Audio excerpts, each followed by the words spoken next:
You know, if you think about it, I'm kind of like the Walter White of making this drink. Because it's blue? Because it's blue.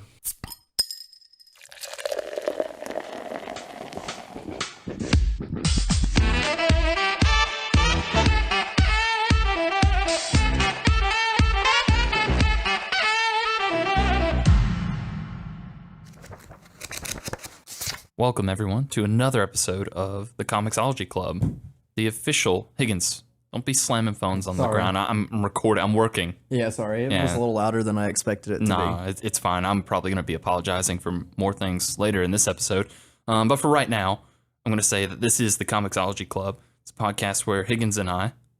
That's me. That's him right I there. almost forgot to say my part. It's all right. That's my only line. I think I scared you a little bit, too, to be fair. But yes, Higgins is right there. That was his voice. My voice belongs to me, Snoop Lynch. We are the official podcast of 008 Studios. Yeah. Mm-hmm. Now, that's Higgins, you might be wondering, what is 008 Studios? Oh, I'm not, because I know what it is. But excellent. If the other people want to know, then we can tell them, I guess. All right. Well, I mean, you seem to know a lot, so why don't you just get into it and tell us what it is? Yeah, so it's like it's our buddy Michael's. He was on a podcast episode 2 episodes ago. Higgins only feels like one episode I know. ago, if you ask me. That's why I was kind of back, like, thinking about it. But yeah, 2 episodes ago, he has like a multimedia business that he's recently started, where he gives people the ability to make books, movies, music, video games. I think he has his toes in all the stuff. The world is your oyster, as Michael would exactly. say, probably in his business tagline, or he might not. I don't know. He might have something cooler than that. But you're right, Higgins. He's an avenue that you can go down to make things that you want to make.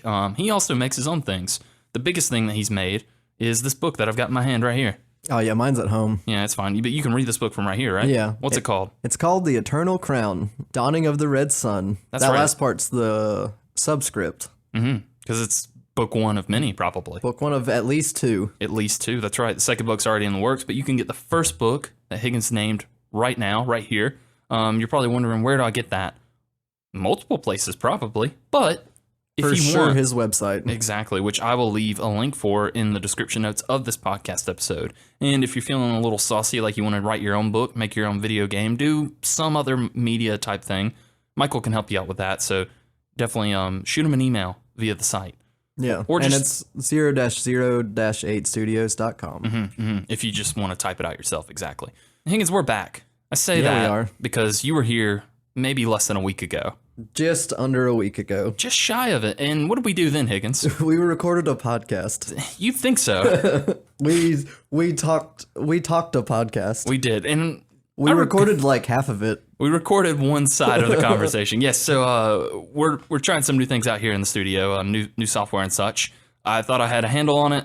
Turns out I had a handle on recording my channel and not yours. I do have 10 minutes of that, of both of us, though. So which you guys just heard, the at intro, least some of it. Yeah, I'll throw the intro in there, because that was just, Higgins, that's comedy gold that you brought last week, and I'd hate to give that up. I wouldn't have been able to recreate the laughs that we probably got from that intro.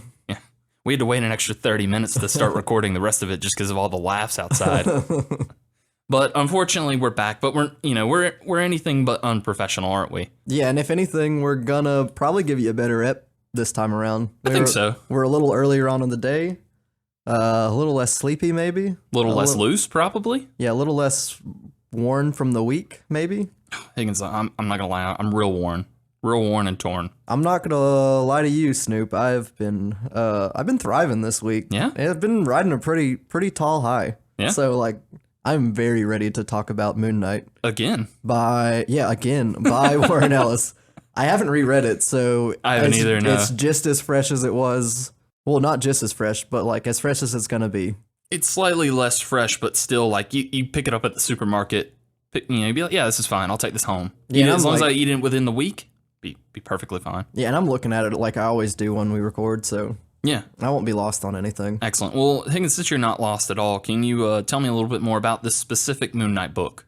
All right, yeah, it came out in 2014. It was written by Warren Ellis, which is a big boy in the comic book world. Mm-hmm. He's one of those big like British writers, I think. Yeah, and he's got a wild look about him.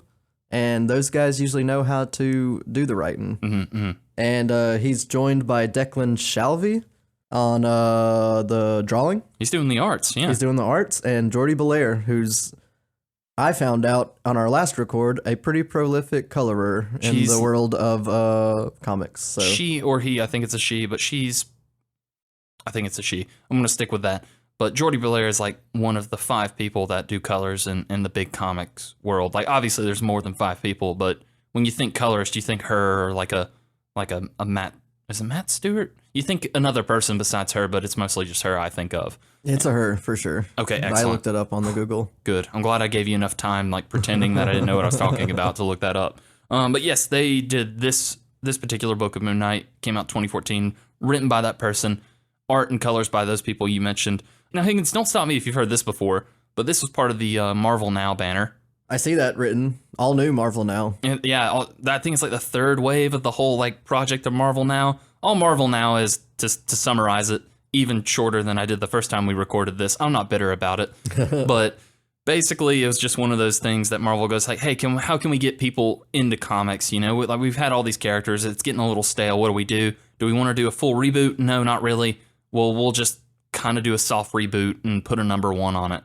And this, I think, is one of the more popular books to come out of that whole little stint. Other ones I looked up that are kind of well-known at this point, like Superior Spider-Man apparently came from this run, which we've talked about. We haven't read, but I'm sure we will eventually. That's where Doc Ock goes into Peter Parker's body and becomes Spider-Man. Oh, wow, yeah. And he's got the arms on his spider suit. I know, it's looking pretty good. I think he starts out with 3, but later on he gets 4. It's something like that. That's exciting. You start with 4, though, right? Normally? Like if it were you? Yeah, because that's how many... That would give him 8 legs. Exactly. That's spiders. And that's spiders. Yeah. Nice. Another well-known and very loved book that probably came out was a Morbius run. Just kidding. No one cares about Morbius. No one saw that movie that just came out. And Man. I mean, we'll probably watch it. I'll watch it, but I haven't seen it yet. I'm not going to pay money to see it. God. I even if Jared Leto showed up at my house right now and was like, do you want to go see Morbius with me? I'd think about it, but... Well, I wouldn't want to watch it with him because, you know, he's going to be like... He's going to be looking at you the whole time to see your reaction. Yeah. Like, do you like this? Do you like... You see what I did up there? I do see that, Jared Leto. Why's your hair so long? You're in a cult, probably. But neither here nor there. We're going to be talking about that Moon Knight story. I'm going to give you a quick little synopsis of this book, Higgins, to get you up to speed in case you haven't read it, even though I know you have. Yeah, that's fine. Cool. Well, you should know that mercenary Mark Spector, he died in Egypt under a statue of the ancient deity Khonshu. He then returned to life in the shadow of the moon god and wore his aspect to fight crime for his own redemption. He went completely insane and disappeared, and this is what happens next. People thought he disappeared. Turns out he just went away for a bit. New York. Yeah. Well, now he's back in New York. Oh, okay. He was gone for a bit. He went to L.A. Yeah, I think San Fran probably took a day trip there. Yeah, California. Yeah. They're all the same places over there. I wouldn't go to San Fran even for a day trip, having done that. Too many hills, right? It's a lot of hills, Higgins. I've seen Full House. I know what it looks like over there. They got those trolleys, though. That's exciting. Yeah, you could see the exterior of that house. They didn't shoot it in the house, though. That was a different place. That makes sense. That's movie magic for you, though, isn't it? Yeah, I would have never thought. I know. They actually painted that house so people would stop taking pictures on their doorstep, but we all know. We all know what it looks like. That's probably smart on their part. Yeah, I just sell it. But that's what Mark Spector's about. This is kind of, like I said, it's kind of like a soft reboot just to get newer people on board, but also they want the old fans, you know, the diehards to go, this is still the Moon Knight I know and love. It's like, hey, we read the stories where he was in that other spot. Mm-hmm. And now he's just back in New York doing Batman stuff, but a little crazier. He's doing some Batman stuff. He's doing a little bit of Deadpool stuff in a slick new suit. That's kind of the big takeaway from this whole volume right here, don't you think? Yeah, he's basically just like those two combined a little bit. He's a crazier version of Batman. Yeah, because a little bit of a more anti-hero version. Yeah, his whole deal is like Khonshu's the Egyptian god of the moon and vengeance or whatever. He protects nighttime travelers, and now Mark Spector is his avatar. But what makes Mark Spector kind of stand out as a character in comics is he's got DID, dissociative identity disorder. Or does he? Or maybe. It seems like in this he does, and that's kind of his whole thing up till this volume was how much of what we see is real, how much of this is in Moon Knight's head, because he's had multiple different personalities. He's at one point thought that he was talking to like Spider-Man, Wolverine, and Captain America. That was in a prior run written by Brian Michael Bendis. I think it was the run just prior to this, actually. And so you get little hints and Easter eggs and callbacks to that. But this whole volume, this new take on Moon Knight is kind of just going, hey, a lot of this is real. Like, this actually happens. This God is real. He's his avatar, and he's out to stop nighttime bad guys from doing bad things. Basically, he's stopping people from... It's the nighttime traveler stuff. He's very against people being attacked in the streets at night or taken at night or kidnapped. Most of the crimes that he goes against are people that are being taken advantage of while they're going from place to place in New York City at nighttime. Exactly. And if you're out during the day and you get mugged, too bad. Yeah, screw you. Should have been out at night. Yeah, so in the past, and I thought we would get more of it in this, but we didn't, and I'm fine with that because they kind of do something a little different, but he tends to have three main personalities, and those are Mark Spector, who's the original, I guess, the mercenary who died in Egypt, and then there's Stephen Grant, who's kind of like this mild-mannered, dorky-looking dude. If you've been watching the Moon Knight series with Oscar Isaac, that character plays a big part in that story so far. Yeah. And I think the third guy's like Jake Lockley, who's a cab driver who gets info about what's going to go down at night. Now that you have said his name, that sounds super right. I wouldn't have been able to tell you that, but it's ringing some bells. That's up good. Here. Yeah, you learn something new every day, don't you, Higgins? Ding-a-ling-a-ling. Yep. You learn something new every day, and you learn a little something new every time we re-record this podcast, which hopefully won't happen again. I can't promise that, but I appreciate your patience. Luckily, we do these in advance, folks. Thank God. It's going to give me just enough time to edit. It's really down to the wire, but that's how I kind of function anyway, so it's fine. And what I find interesting about this is, like, having known that, that's all I kind of really knew about Moon Knight. Like, I know he's nighttime Marvel's Batman, but he's crazy, and he has the three different personalities. This, though, this is much more Moon Knight character focused than anything, because we see Mark Spector, but we don't ever get an actual, like, Stephen Grant or Jake Lockley, like, appearance. He shows up kind of in his head, like, as visions, but that's it. Yeah, there's a lot of times where he's sitting in a room and kind of having, like, a round table with his multiple personalities, including the Khonshu god. Mm-hmm. And yeah, most of the time he's just like, what am I supposed to do here, guys? And just talking to himself, basically. Yeah, and I think the reason that Warren Ellis kind of went that way is maybe he felt there's been enough done with those characters and that switching back and forth and the different lives that they lead. He wanted to focus more on the why, and the reason they give for it in this story is because Khonshu ends up being real. His mind, when it was taken over by Khonshu, basically fractured, and to cope with what's happening with his mental state, it created the three personalities from that. And they also represent aspects of Khonshu, because he has like 5 different characteristics and aspects that have formed in these newer personalities that he has. Yeah, I think I can find what those are called somewhere. I'd love that. All right, here we are. Those 4 things are the Pathfinder, the Embracer, the Defender, and the Watcher of Overnight Travelers. And then if he's ever in a deadly situation, they mention this other one called the One Who Lives on Hearts. Mm-hmm.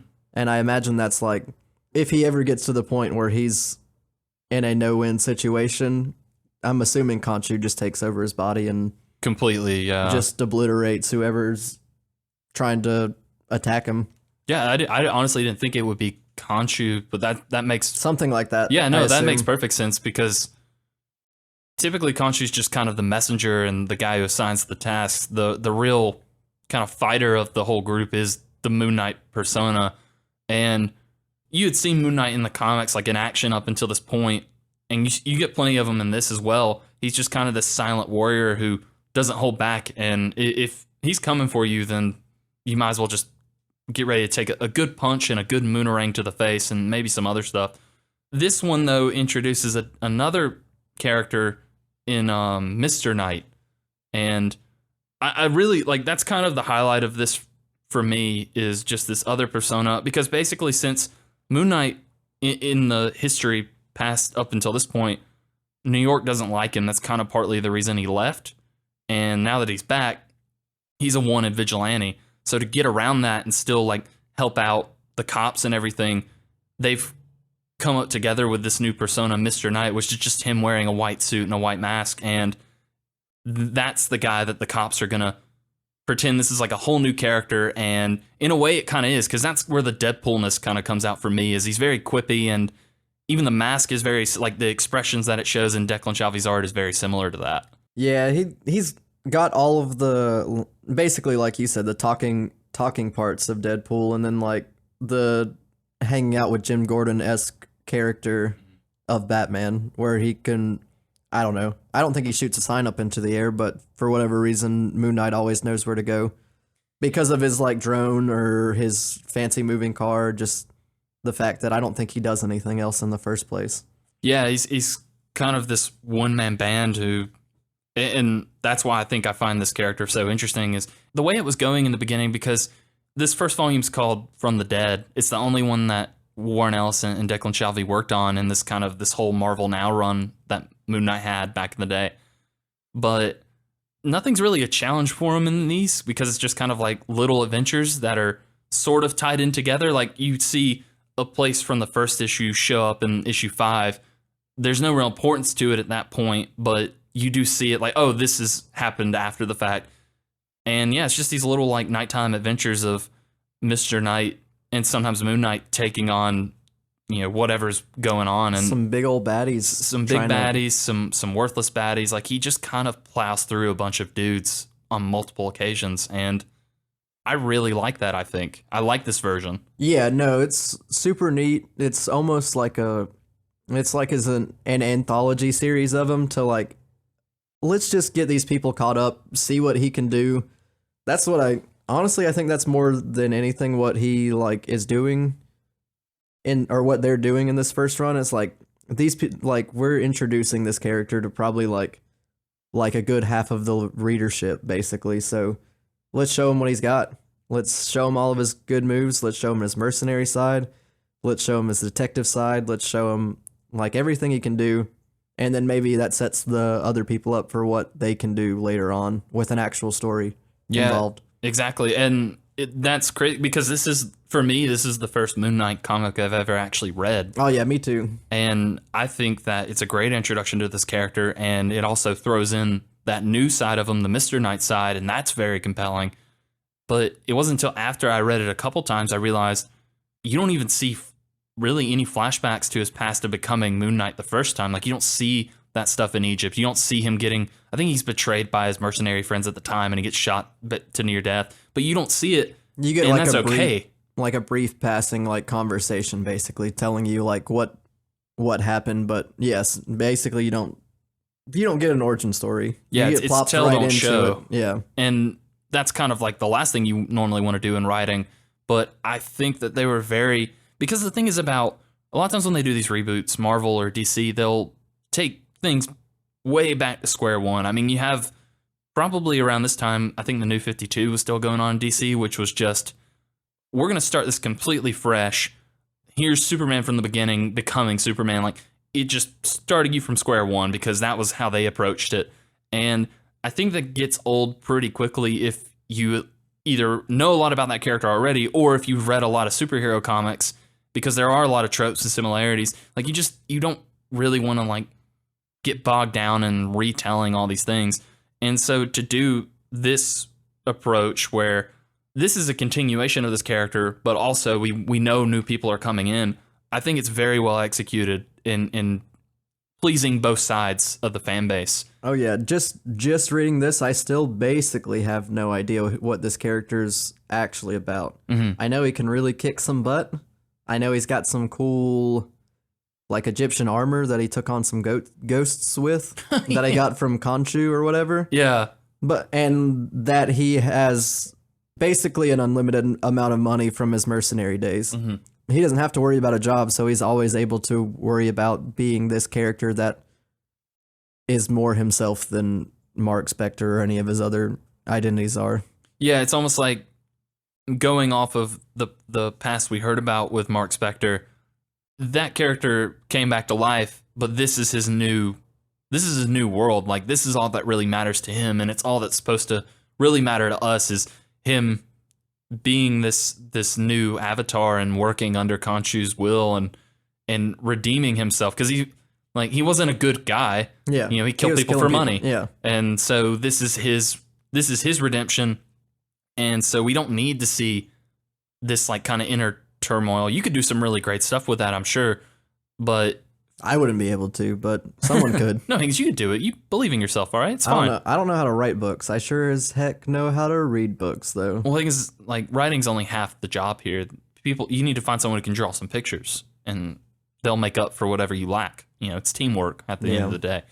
Great writing is only amplified by great art, and great art is only amplified by great colors. I think it's just a really good kind of conglomeration of just people who are really good in their field. Warren Ellis has a really just fun writing style. I normally would get kind of annoyed with the amount of quips that are in this, but I think I'm okay with it just because of how Mr. Knight and Moon Knight's actions can back them up. He's not just talking out of his ass. He's very intelligent, and he kind of knows exactly what to do in any situation. And because of that, he is very laid back and relaxed, and he's always making jokes, and it's pretty funny. I just imagine him as like the Sherlock Holmes from the Robert Downey movie, where he's like slow motion fighting these boys before he actually does it. Yeah. Because he never seems to be caught off guard. Even when he like might be down on the ropes a little bit, you're like, well, he just did that thing like 30 seconds after I thought he might have been in trouble. He's never the down man out in any of the fights that at least in this first run that he fought. It's almost like this joking nature he brings is a tactic that he uses to get the upper hand on people, because in one issue, like I said, it's just kind of these little adventures of, oh, this guy's up to no good this night, so he's going to go take care of him. Well, I think it's the first or the second issue, he fights a wounded SHIELD agent who's been stalking and killing fit people to take their body parts and rebuild himself, basically. And that's the first issue. Okay.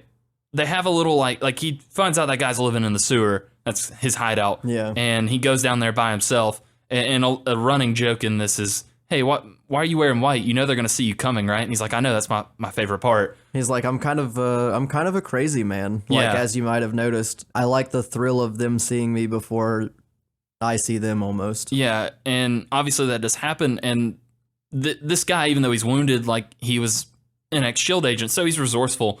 And you figure that'd be a problem for him, but they're having this little back and forth, and he's basically saying, like, you're insane and an idiot, and why aren't you scared? And his response is, oh, I won this fight like 5 minutes ago, look down.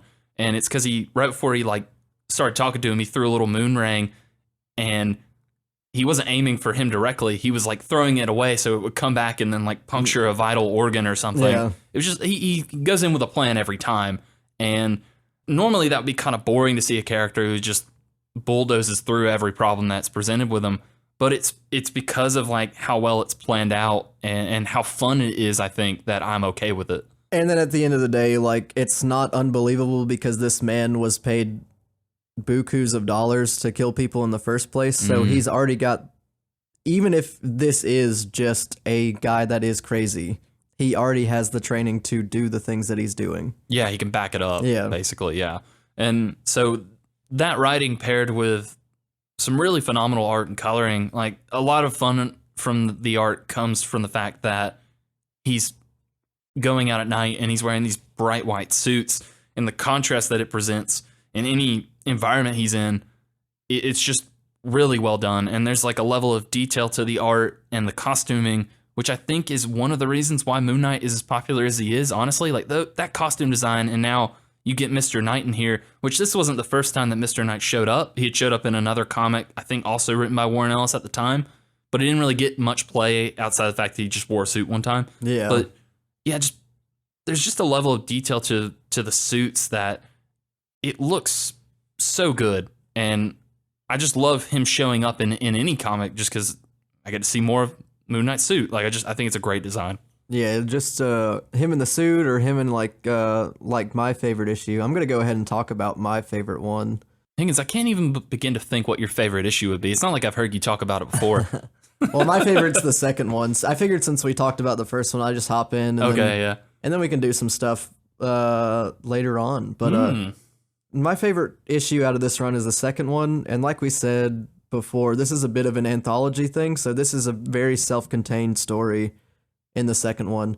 And it's just like, honestly, one of the coolest ways I've seen somebody use like the paneling of a comic book. It's like there's like 8 panels on each page, and each panel is a different person like going through their day-to-day life and slowly being killed off by this up until you see him unseen character.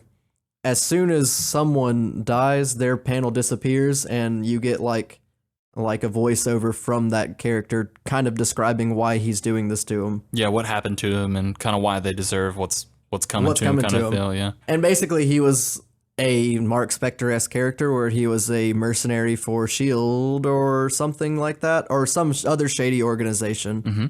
And they all left for whatever reason to go take on jobs in like Wall Street or banks or something where they're making a lot of money, and he got left out to dust. So he's like, I'm going to take these suckers out. And Moon Knight doesn't like that because it happened at night.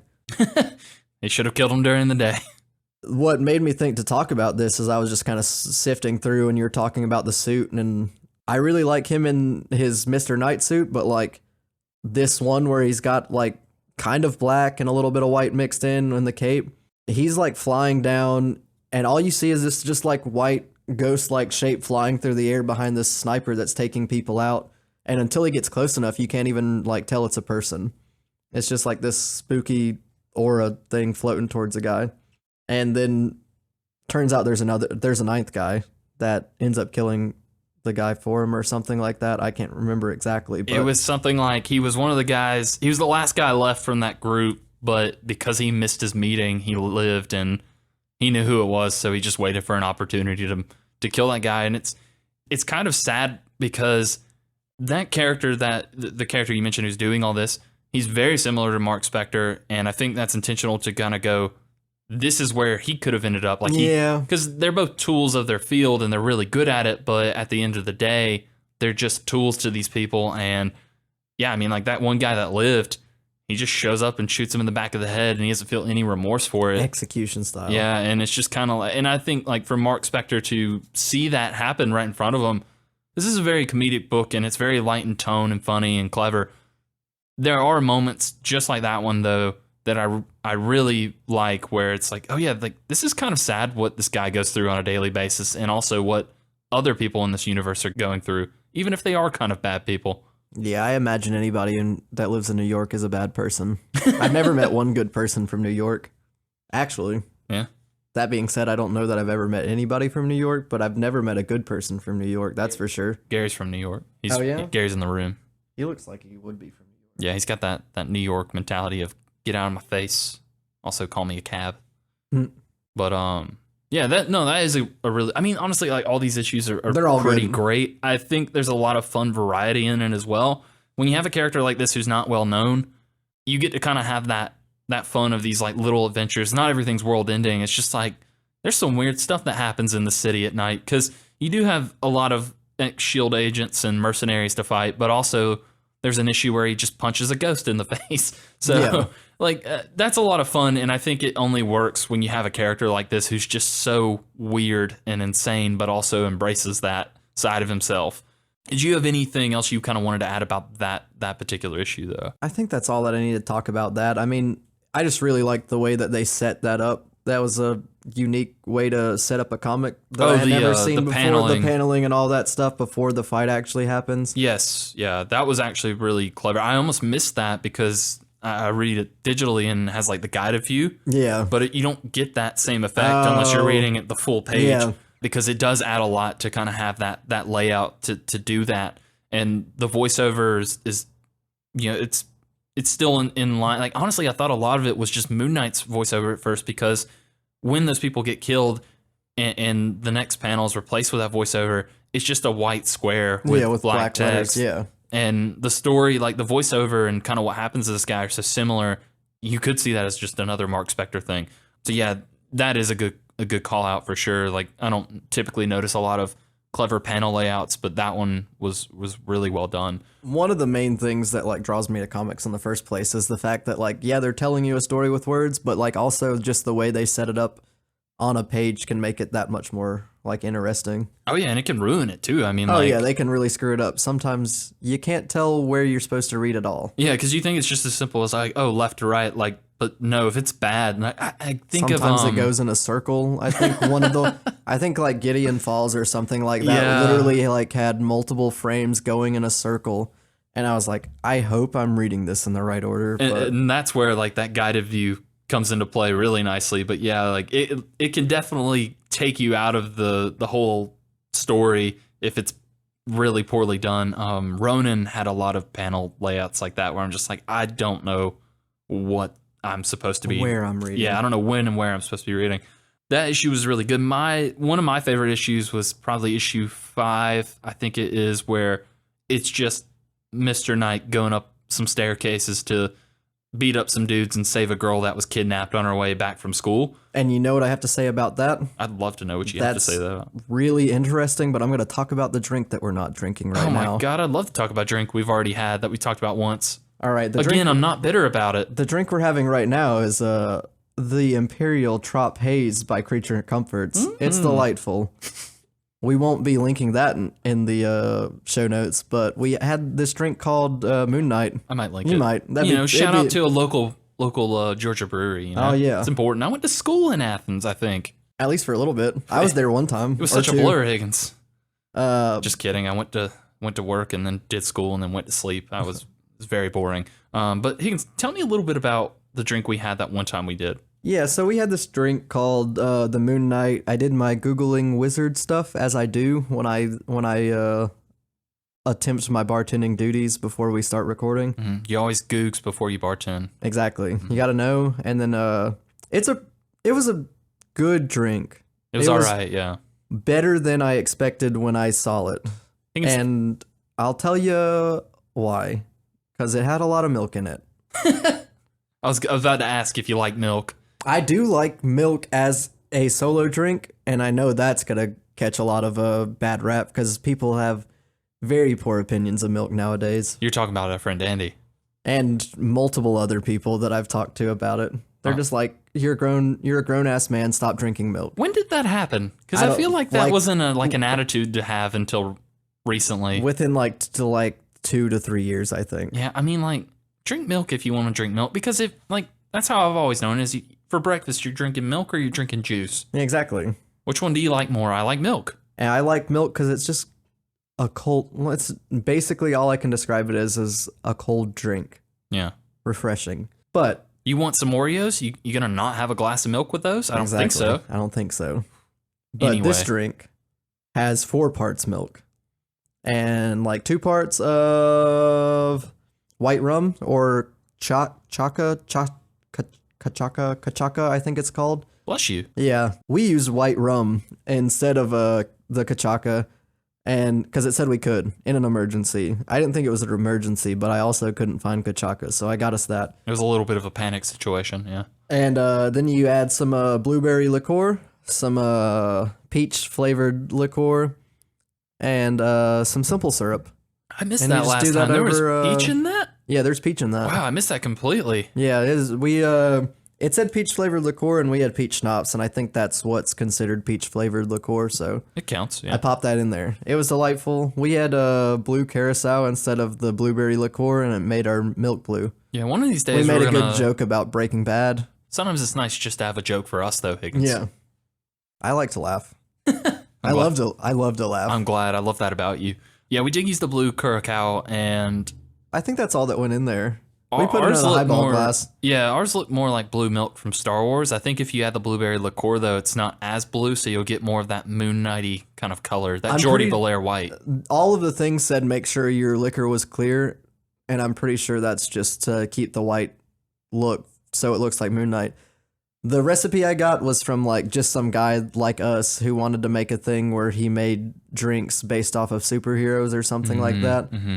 And that was one of them. Like the other one on that page was White Tiger, and I think that's a superhero. That's a Marvel superhero who's a girl, I think. That sounds right to me. All the cat people are girls, is what it seems like. Higgins Black Panther. Because cats are girls. Black Panther. Sometimes it's a girl, though. It's not important. White Tiger's a boy. No, I'm just kidding. White Tiger's a girl. Bronze Tiger's But there a is boy. a white. There is a. It does look like there's a boy White Tiger. It looks like good. there's 2 white tigers. That's good. If there's a boy White Tiger and a girl White Tiger, that means We they can have a can't be baby wrong. White Tiger. Yeah. That's beautiful. That drink though, not that bad. Yeah, it was good. It was definitely not the worst thing I've ever drank. Nah, it's just kind of. Nothing can be worse than our Godzilla drink. I'm still waiting for the day where we have something worse than that Godzilla drink. It was, but this was just kind of whatever. Like I don't think I'd ever recommend it. Like after thinking about it for a week, really stewing in my own juices, just being angry that I mean, that's have why to we have beer in our hand right now, too. Yeah, So. I figured it's the least I could do since you were cool with re-recording. Because I'm not gonna lie, Higgins, I stayed up until 3 a.m. that night trying to fix what I broke, and I just couldn't do it. But nobody's perfect. So yeah, we decided to get a little bit of beer in the mix this time. We got that. Got some Appalachia in the fridge. Also a pretty good feeling drink if you're looking for If you're one. into that. Because this is a double. What we have right now is a double IPA. You know, some people might not be in for that. A hazy double. That's true. Less hoppy, more malty. Basically, I think if you double something, you're just adding malt liquor to it to make it more alcohol, but same flavor. So if you're not super into hoppy beers, this is a stronger one that is less hoppy for you. That's but you'd good. probably also hate it if you don't like that sort of beer in the first place. If you don't like it, drink water. Yeah. Or drink that milk drink. I'll still leave a description for that milk drink in the description below But in don't case worry, anyone wants boys. to make it. But don't worry, boys and girls. We're not beer snobs because I have Modelo Especial in my fridge right now. Hell yeah. Like 24 of them. I'm more of a Negro Modelo, but I still me respect. too, but it's what Target had. Okay, yeah. No, I still respect it, Higgins. Don't get me wrong. What was I'm I gonna- saying? We were talking about the stairwell fight. Yeah, I'm going to pee if that's okay. Yeah, no, that's fine. Go pee. I'll just sit here quietly. All right. I'll cut this out. You can talk if you want to. No, I'll just cut this out. It's easier for me in the long run. Good news, we're still recording, by the way. Nice. That's very I don't know nice. if you need this soundbite, but Ooh, it peaked a you little might bit, could but use I that like a little it. bit. Yeah, I no. tried to put it behind the pop filter, but No, that's good. That's good. Very good. You got a nice little koozie in there for your new beer. Keep it cold, keep it fresh. I'm about it. for our tiny moving parts. Our tiny moving podcast, Higgins. I only want to go over one more thing for the book, and then we can move on to one last segment. We're gonna get out of here a little earlier than normal, just because we recorded a longer episode last time, and we don't have it. I'm not bitter about it, Higgins. I'm not bitter about it. Good. I feel pretty good about it. Very good. No, this is a much better episode already. I can tell. I mean, we live so far away from each other now. It's so hard for us to see each other. I so mean- it's just nice to see your face. You know, more I, often I, now. I try to hit your house with a rock every night, and I can't, and I'm not happy about it.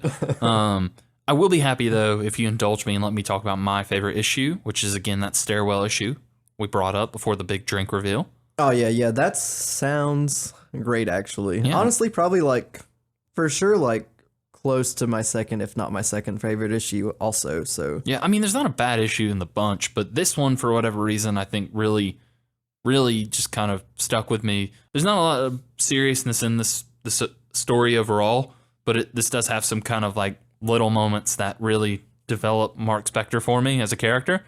And yeah, he's going to rescue a girl who got kidnapped on her way from school. And he doesn't like that. He doesn't like one bit of that. And he's having a bit of fun, but he's also just beating the crap out of a bunch of dudes like it's a video game level. And it just shows that resourcefulness, that training that he has. No one's really a threat to him. There's one dude that wears a different color outfit than everyone else who has some golden knives. And even then, it's maybe an extra 10 seconds of fighting for him. And what I just really love about the issue is at the very end, he rescues the girl. He calls the Commissioner Gordon character to come and pick her up. He's going to have his drone flying around just in case. But they have a little one-on-one, and she's just like, "What's this?" And he's like, "Oh, it's my mask." And she's like, "No, it's not. That's your face." And he's like, "Bingo, you're smart right." kid. And yeah, smart kid. And I love that little thing about it because in a way that is true. Since he does have this mental illness of various personas and which one's which, who am I, does it even matter kind of thing.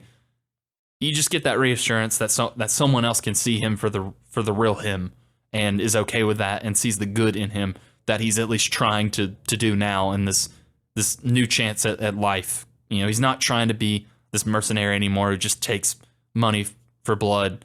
He wants to make a good difference in someone's life, and you get to see that in just that little snippet. So I really enjoy that. Yeah, I mean, like, and it's kind of just look into superheroes in the first place. Like, I don't know, like 95% of superheroes that you see in comics books nowadays are their persona.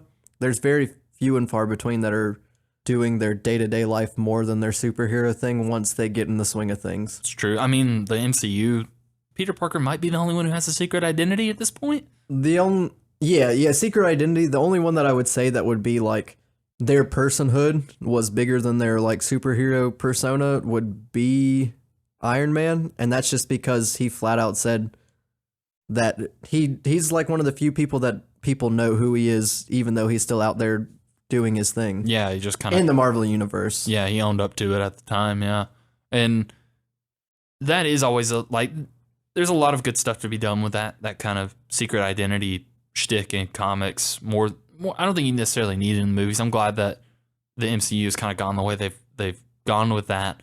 But yeah, like this guy's a whole other element added to it where, you know, he's got more than one character to develop and again, he has that mental illness and he's doing the vigilante thing. So a lot of people see him as insane already, and he probably thinks he's insane. So yeah, just to get that little kind of like, hey, you are still doing some good out here, even though you've got some issues you maybe need to talk through.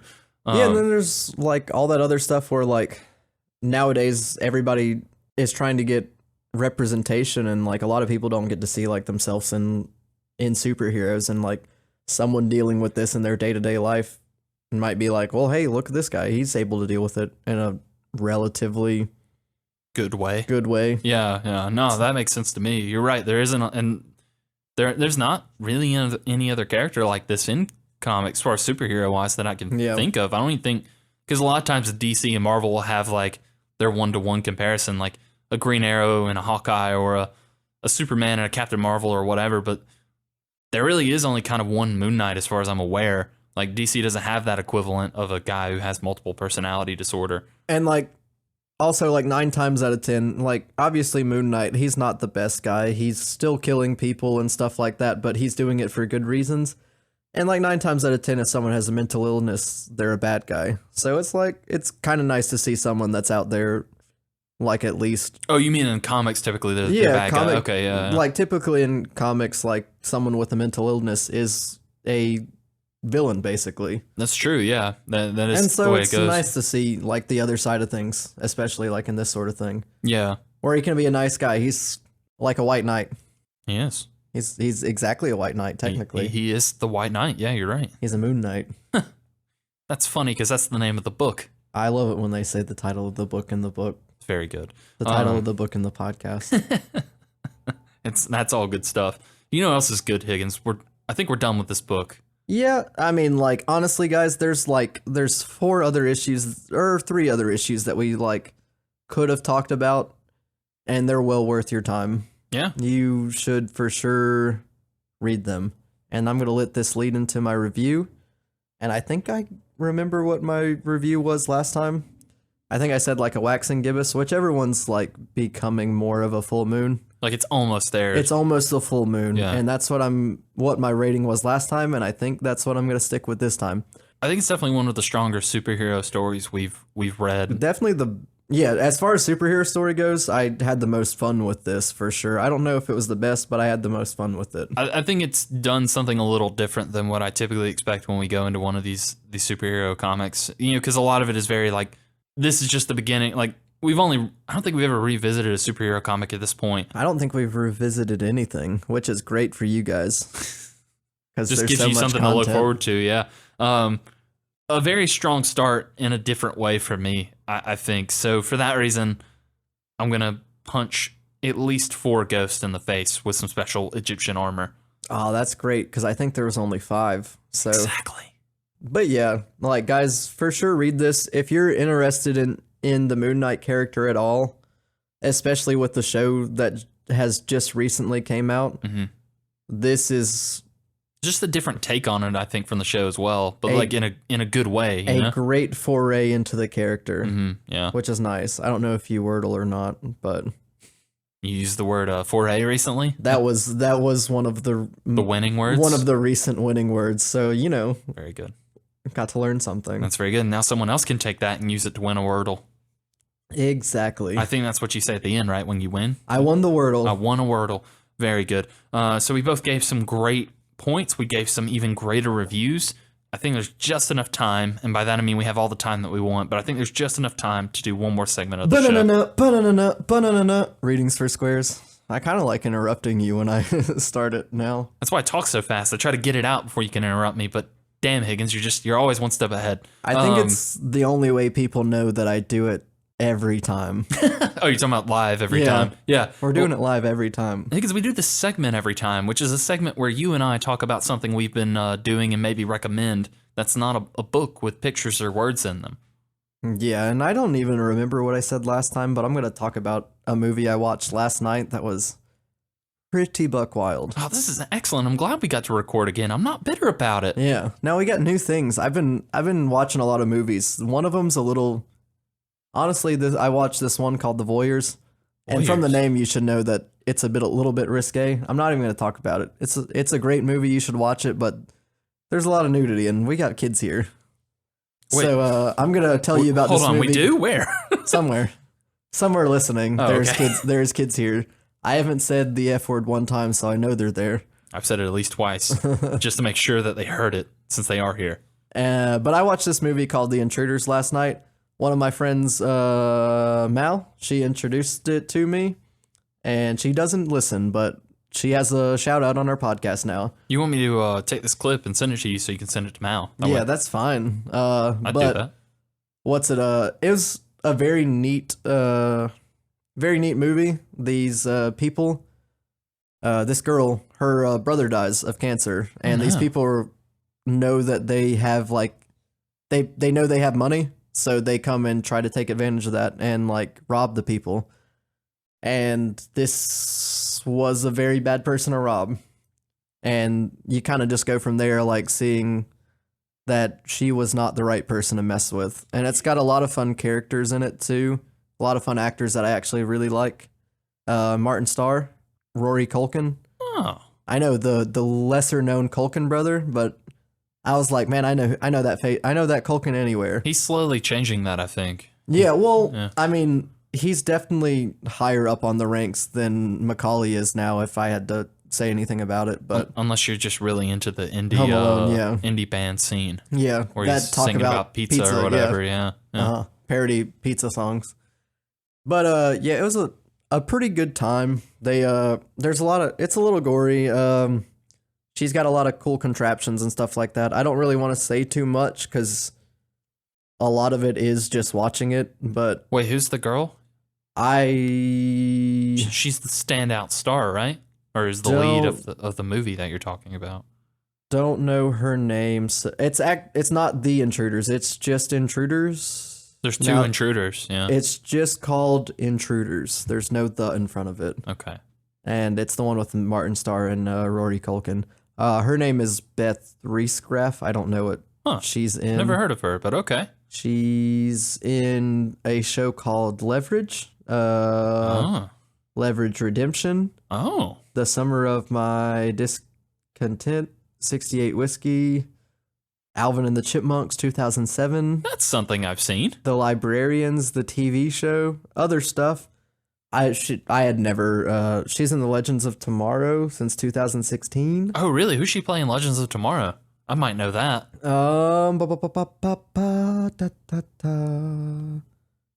This is great content. She seems like she play an Amaya, who I think is.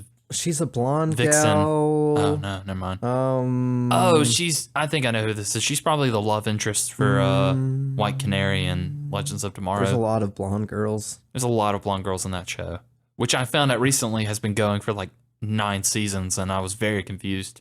I am working my way down her list. I'm gonna have to look It's okay. You don't but have to. but it's a really fun movie. It's 100% like an action thriller, and I knew what I kind of knew what I was getting into when I watched it. And Okay. now that they've listened, they probably know a bit more than I got into it. And I'm sorry about that, guys, but it's still very much worth the watch. I'll forgive you this one time. I love thrillers. You love being a little scared, but not too scared. She's Kathy Myers in one episode. Okay, cool. I have no idea who that is. Yeah, I think she's just a random character. Gotcha. Well, I'm glad that she's getting her due in the Hollywood system. That's very good. I might give that a try. I had to be in the mood for a thriller. It's on Amazon Prime, so if you want to watch it. Plus, Martin Starr is one of my favorite actors. I'll literally watch anything that guy's in. I like Martin Starr. Yeah. Also, he kind of looks like me a little bit, so that's nice. It's good to see that your vanity's not coming into play there.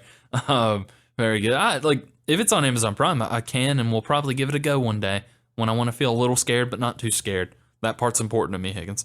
Yeah, I wouldn't say it's scary. It's more just like edge of your seat type stuff. Does it do one of those things where it's like there's someone around the corner and then you look at and there's no one there?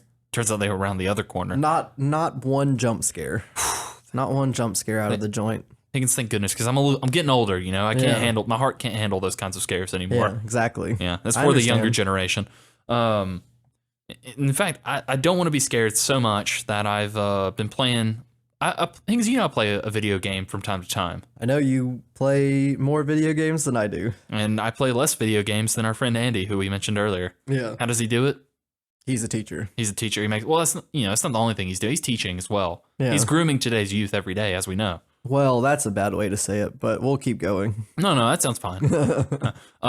But you saw me playing the game I've been playing the last couple days when you came in for the re-record. Oh, yes. SpongeBob. It's a SpongeBob game, Higgins. And Did you ever play that game? Battle for Bikini Bottom? Mm-hmm. I never played it, actually, but... Well, Higgins, if you feel so inclined, I know you don't play a ton of video games these days because you're watching thrillers and doing other things, but if you're ever bored at nighttime and you just want to play something a little relaxing, I recommend picking up this game. Just go to your local PlayStation Plus box, download it. It'll take like 10 minutes. Oh, is it free right now? It's free for the month, yeah. So at least add it to the library, that way it's there. Oh, well, for sure, I'll at least download it then. Yeah, because even if, at the time of recording, it's free. But if you hear this later... For the month of April of 2022. The year of our Lord, yes. But I think normally it's like $30. But basically, yeah, it's a game from, I want to say it was like 2002 era, made by THQ. They used to make a lot of TV movie tie-in games. I think they don't exist anymore. Tony Hawk. Lord of the Rings, probably. I'm pretty sure. But they're not around anymore as far as I know. But this remake that was done back in 2020. I'm pretty sure they got bought in to some other THQ Nordic or whatever. Yeah, that's the answer. Who doesn't now? But another developer, Purple Lamp, I think is the main people who did this remake. I'm always a little wary of these remasters going in because sometimes it's just a really bad port. This one though is pretty solid. I think considering this game is over 20 years old at this point, it plays really well. And yeah, I mean, if you have any kind of nostalgia for, even if you haven't played this game like you, if you have any kind of nostalgia for SpongeBob and you just love a good, relaxing platformer, this is worth the time, especially if it's free, which it is right now. Well, it's kind of at least I have never played it, but just watching you right before we recorded, it looked a lot like a Mario Galaxy-esque version of a SpongeBob game. It's very Mario-esque, yeah. It's very 3D Mario, and if you're a big fan of that show, which I was as a kid, and probably still am now for the first few seasons of its run, yeah, I have no idea how many seasons I watched as a kid. I know they had 19 of them. I think I might have still going. Yeah, I think I might have saw the first 7. Yeah, maybe. Yeah, it's hard to tell. Yeah, I was hanging out with one of my friends with kids, and still got some laughs out of it. Honestly, out of the newer episodes, so that was kind of neat. But I think you get this game is very charming. It's a kid's game. Don't get me wrong. It very much is, and that's why I said it's a great nighttime relaxing platformer. Nothing you have to worry too much about, Oh, like no, getting killed yeah. in or anything like that. There's really like no challenge at all to it, but it's just fun if you have a love for that series to imagine watching an episode of the show that you also just get to explore at your own leisure, because you get to go to all, it's like the greatest hits of locations, because you get to go to somewhere as common as like a jellyfish fields or whatever, but also you can go to the place where like they did some skiing on Sand Mountain or whatever. Like it's its own little level. Oh yeah, yeah. The industrial park, that joke isn't like, that's a whole world in it. And it's just, you get to play as not only SpongeBob, but there's Patrick and Sandy as well. And they all have like their own little unique abilities. So there's a lot of kind of replayability in each level where, oh, I can't get here as SpongeBob, but I might be able to come back as Patrick and do this instead and open up a whole little area. And like the writing is kind of reminiscent of those early seasons. I don't know who worked on the show, worked on this. I'm sure they definitely had a say in it though, just because of how it just plays out like a really long episode. And it's not a long game. Like I've been playing it maybe a few hours total now, and I'm already on like the last group of levels. I absolutely love that. You know me. I'm not very good at finishing things, which is why I like to keep our like comics kind of on the shorter side of things. Oh, same here. I wouldn't. You remember that one time we used to read like a comic every week or multiple comics every week? Yeah. We were Well, younger men. Yeah, that didn't last very long. No, we were dumber men then too. Yeah. But yeah, this is, like I said, if you have PlayStation Plus right now, it's definitely worth adding to the library, even if you don't play it right now, just to chuck it on. It's very relaxing. A lot of just kind of things to make you go like, oh yeah, I remember that. And if you're in for that sort of time, it's going to be fun. Well, yeah, especially since it's free on the PlayStation Plus. Like I have it. Like I have a PlayStation. I have all of the systems basically. You do. Humble brag. Yeah. But not any of the newer ones. I'm on the last generation, but still. Yeah, I'm sure it's still. I'm playing it on the PS5 because I was one of the 10 people that managed to get one of those when it came out. But this game is made for PS4, so I'm sure it'll run just as smoothly for you. Oh yeah, yeah. I don't imagine it's tough. I've had more than a couple friends tell me they had it on Switch and it ran fine. So oh, excellent! I didn't even know it was on there. So yeah, I think it's been out for a while. Yeah, it's 2020 is when it came out, and I can't tell you how many times I almost bought it, and I'm glad I didn't, just because now it's free. Now it's free for the month, and I'm like, this is it. So yeah, I'll probably be in the next couple days, but I think it's definitely worth a crack if you like this kind of just really relaxing platformer games like I do. Do we have time to indulge me on a game since I don't normally do that? Higgins, I've said the one thing that I had to say and the thing about SpongeBob. So yes, go ahead. All right. So I have not played a video game in probably 2 months, but I picked up this one game because our buddy Andy was like, this is your jam as much as any game has ever been your jam. Is it Tunic? It's Tunic. Excellent. I talked about it last time we recorded this episode of this podcast, so he has heard about it, and I have played more since I talked to you. Okay, cool. It's like a Legend of Zelda mixed with the Metroidvania, where you're slowly getting powers as you go. It's like exploration based, right? Yeah, like it's like the combat is a very big part of it. Okay. And it's very hard, and it makes me say a lot of bad words. Higgins, this is a kid's show. There are kids in this room, I think. Yeah, that's why I held off from saying what those bad words were. But he mouthed the word "fuck" right in front of me. It's very rude. Dang it, now we have to put an E on this one. But what's it called? You're going through. You don't know anything when you start this game. Like most games, they start you out. They're like A's jump, A's or B's this. X's, like all the buttons, they tell you kind of like what they do. You slowly introduce you to what you're doing. Mm-hmm. And this game doesn't do that. You're out there, you're exploring, and literally just exploring out in the world, you're finding pages of this, like an old school game manual. And if you're a kid of the younger days, when you would used to get a game, you would read that manual back to front as you're driving home in the backseat of your mom or dad's car. And you're slowly picking up these manuals.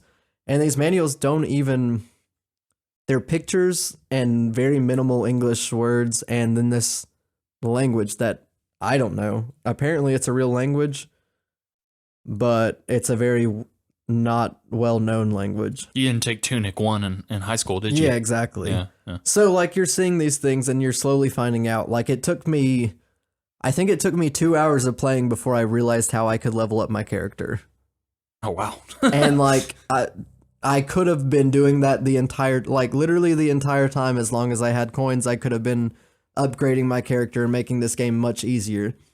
And there's multiple other times where it's like, I'll have walked around for like 30 minutes and fought like a pretty hard boss and then came around and then all of a sudden I'm at the part where I started, next to like the little like save fire or whatever. And it's like, you're telling me I could have just walked in this little secret hidey hole and been here before and stuff like that. And so a lot of the game is just like kind of finding out stuff and as you're going and making the progress easier as you go. And now I will say the bosses are hard, but I also listen to other people's podcasts about video games and they've been talking about it. And apparently there's this mode in it that if you aren't a big video game person, you can turn off damage from bosses if you just want to do the exploration part of it. Really? You can still fight the bosses and you still have to damage them. Yeah, you still have to damage them, but you can get your health will go all the way to 0 and you'll still be able to play. Really? Okay. Yeah. Obviously, for like most gamers, that would be a turnoff. But as things go in the future, accessibility in video games has become a very big part of them. Yeah. Because like this one's it's a super interesting story. You're playing as a cute fox guy. You're finding cool stuff, and honestly, like just going through the platformy, like find the shortcuts, find a little special key to get you to this other spot that gets you to this other spot. That's it would be what fun you want to play. Yeah, it would be fun enough to do even without the fact that you're also fighting these ridiculously hard bosses. Because I'll tell you right now, like there was a section that took me like 30 minutes because I kept getting killed by these, not even a boss, like dumb side characters. And I could see where some people would be very much turned off by that thing. I can't begin to tell you how many people I would kill to have an option like that in Demon Souls or an Elden Ring or whatever, just because like I love everything about those games that I've played, but I cannot get through them because I'm so bad at it. But I still want to go see the worlds and like fight I know people who love those games hate me for saying that, but like that would be amazing to have a mode like that in that game where I don't have to be a god to get through the worlds and exceed the thing, which I've heard Elden Ring is a lot more approachable in that aspect. But yeah, that sounds great. It's a very fun game. And also if you are a member of the Xbox family and you have Game Pass, it's free on there right now. So I think it's normally like $30 or something like that. So it's nothing ridiculous. It would be a spectacular Switch game if they ever port it to there. I'm sure they will, yeah. I don't know if it is already or not. Make sure I'm not talking out of my ass. Okay, no, it's not there yet. As of March 21st. Give it a year. It'd be very cool. You're like a super cute little fox dude with Thank like you, a Higgins. little short sword and shield. Yeah, you get there eventually. Oh.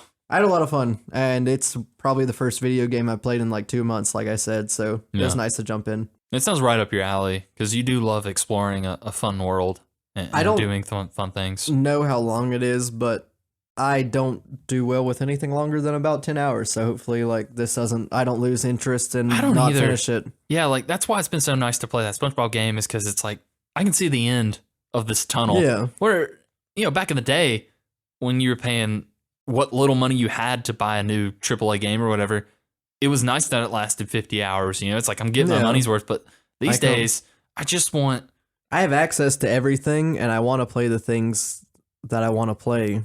Yeah. And I want to be able to see them to the end. I don't want to sink 70 to 80 hours just to play like 25% of a game. I don't have that. Us as older people, we don't have the time to do that. So it is nice to see like a slightly smaller game out there that does cater to that need. Yeah. But yeah. And sorry to bog you guys down with our video game talk if you're only here for us to talk about comic books. But I feel like half the people that we talk to are like, we like your back half segment more, so they like our back and forth, if anything. Yeah, it's good. I think I'm done with the back and forth for one more week, hopefully the last week of this month. Perfectly fine with that. I'm ready to jump on in. Let me just, okay, we are still recording. Oh man, God, you guys are gonna hear these words. It's excellent, isn't it? But last thing we gotta tell you, we're done with our video games and movie segment, and now we're gonna hop into what we're reading next week. And I picked next month, Higgins. Don't tease people. Yeah, you're right. Next month. I picked this comic called Ghost World. I was looking for something kind of like nice and fun, coming of age for the month of May because a lot of people are graduating, and this seemed like a good like genre of book to do for that section. Excellent. And this is a Ghost World written by Daniel Clowes. It's issues 11 through 18. Which is kind of a weird thing, but like I found it on some list that said this was kind of good. And it kind of described it as like a modern day take on J.D. Salinger's Catcher in the Rye. Okay. That sort of thing. So, I mean, we'll see what it is. It's a short read. It says it's like 80 pages. So, that's we might have to talk about movies and video games more at the end of that one just to pad for some time. But or we just might sit here in silence for 10 minutes. It has a very cool look from what I can tell. A lot of dialogue and something different than what we've read before. Excellent. So, yeah. I'm here for all of that, Higgins. And we talked about in our last podcast, but we will also be reading Michael's book, The Eternal Crown. Can you show me the side of that again? I'd love to. Dawning of the Red Sun, the first book in the series. There it is. We're going to be reading that in the month following that. So that'll be a June episode.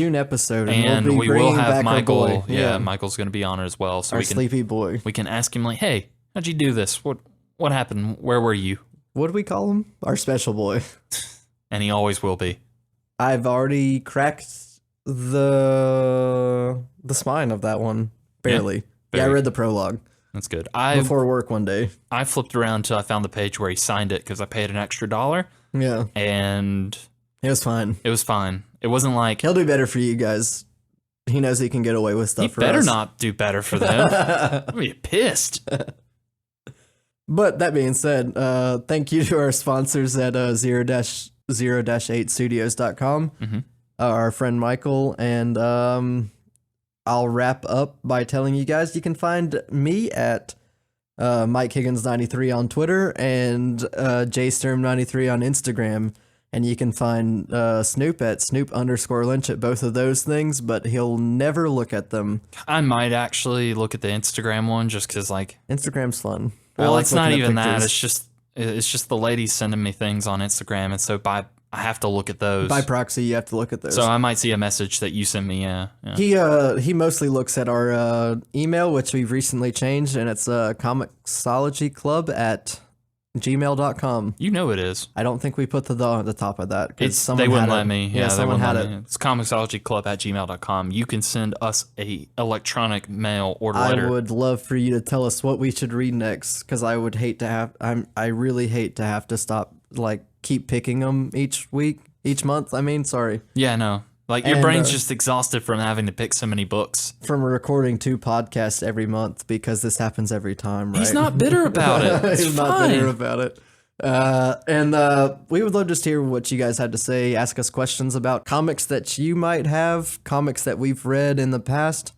And we would just really love for somebody to talk to us, because we just go home and cry every night after we finish recording. I cried a little extra when I realized I lost that first recording. Yeah, but he's not bitter about it. But I'm not bitter about it. And because of that, I will say I can't wait to see you guys next month.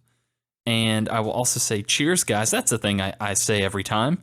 And Higgins would love to say one more thing. I would love to say cheers, guys, because it's April Fool's. That's the thing that you said at the end. That's what I said at the end of the last time. And it was such a good goddamn joke that I'm going to keep it again this time. That's quality content. I'm glad you fit it in here. Thank you.